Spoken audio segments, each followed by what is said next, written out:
The metaphysical framework I'm going to be presenting in this video is by no means intended to be exhaustive, but I do think it's quite a handy one to use when comparing idealism with its rivals and when distinguishing various strands within idealism. What I propose to do is to ask two questions about the various views. First, what does this view say is the ultimate quality of reality? In other words, what do they think is the fundamental stuff that makes up reality? The second is what that view would say is the ultimate quantity of reality. In other words, how many things does that view say exist in ultimate reality? Let's go. Metaphysical skeptics doubt there can be genuine knowledge of things as they really are, and so make no positive claims about the nature of reality at all. Now, although skeptics can be of a non-committal kind that just admit their own ignorance, more often than not, skepticism is adopted on principled grounds. These philosophers think that there are theoretical or principled reasons as to why we cannot know anything about the ultimate nature of reality. Such metaphysical skeptics tend to dismiss the entire discipline of metaphysics altogether. They think the questions it raises are either meaningless or could never be answered in any kind of way that would enable us to adjudicate whether the answers provided were correct. All in all, they think metaphysics is either pointless or misguided. Now, one slight oddity about the principled skeptics is that despite their low regard for metaphysics, the claim they make seems to be of a metaphysical nature. The view that the ultimate nature of reality is in principle unknowable is itself a claim about the ultimate nature of reality, and thus a metaphysical claim. Now we come to the first of our two questions about the ultimate nature of reality. Those that take metaphysics seriously try to answer what the fundamental stuff is that makes up reality. Those that answer this question tend to fall into one of three categories: materialists, idealists, and dualists. So let's take a look. Unlike skeptics, materialists do make a positive claim about the nature of reality. They say that reality is ultimately material. So anything that doesn't fit into the category of a material thing, such as mind, God, conscious experience, moral facts, fictional characters, numbers, etc., either do not exist or else depend ultimately on the material. The difficulty materialists have is to explain how this works. Idealists also make a positive claim about the ultimate nature of reality. They say that reality is ultimately mental, where the mental consists of anything we think of as inner experience, such as thoughts, feelings, consciousness, will, etc. But anything that doesn't fall under this category, such as particles, toasters, or Boris Johnson's hairbrush, idealists think they either do not exist or must ultimately depend on the mental. So the challenge that faces idealists is to explain how this works. The third option in this category is to be a dualist. Dualists believe that ultimate reality consists of both mental things and material things. Now, this doesn't just mean that they commit to the existence of both mental things and material things. They need to go a step further because we're talking about ultimate reality. Dualists say that material things and mental things are fundamentally independent. Material things don't ultimately depend on mental things, and mental things don't ultimately depend on material things either. The difficulty that faces dualists, then, is to explain how these two fundamentally distinct kinds of substances interact.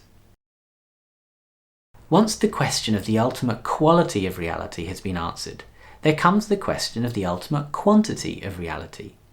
I'm going to consider two possible answers to this question. On the one hand, there are those that say there are multiple things. I call these pluralists. Then there are others that say that ultimately there is only one thing, and I call these monists.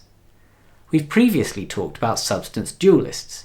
Substance dualists are automatically pluralists because they believe there must be both mental things and material things, and that these things are independent. But when it comes to materialists and idealists, we get different kinds of materialism and idealism according to whether those materialists and idealists are also pluralists or monists. So let's take a closer look. Pluralist materialists believe that ultimate reality consists of a multitude of independent material objects.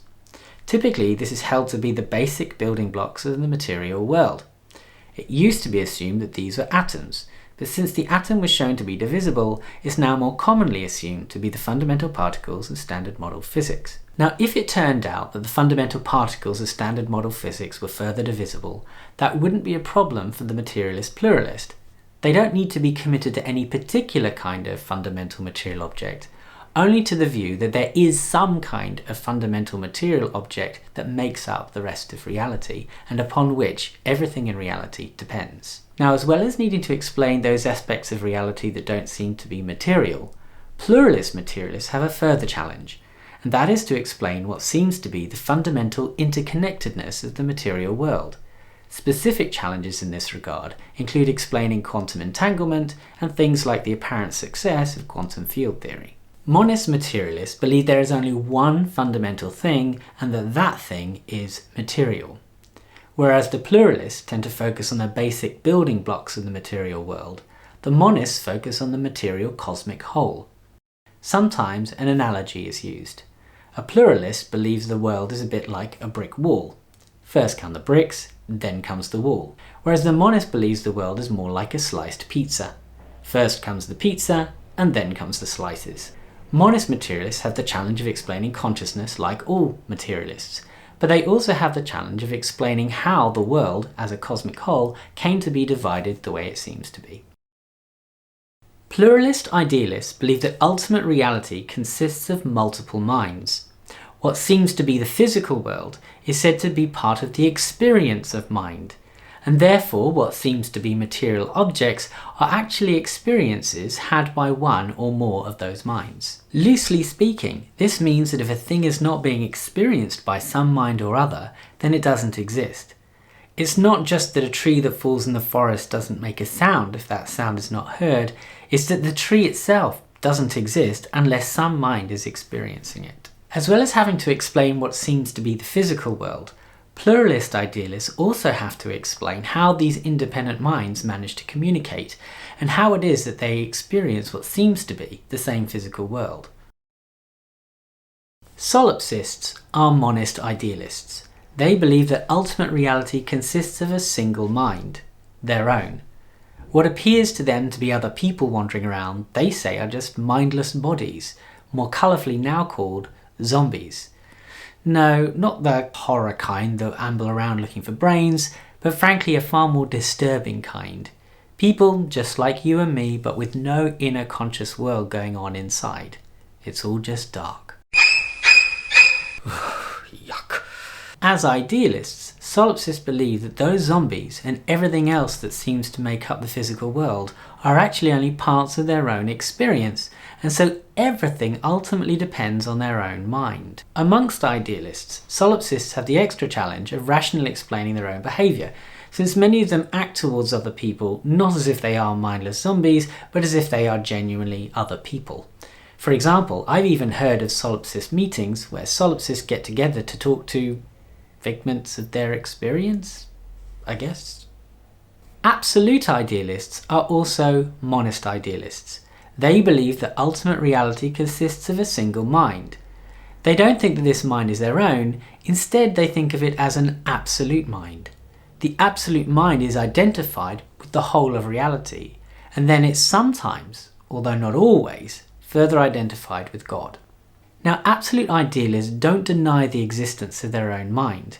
What they say is that their own mind is not ultimately real because it depends on the absolute mind. This gives them the challenge of explaining what seems to be all this diversity, both diversity in terms of material objects, as well as the various minds that there seem to be, including their own. Thanks for watching. If you enjoyed it, please hit like, and if you want to see more videos on idealism and related topics, then consider subscribing.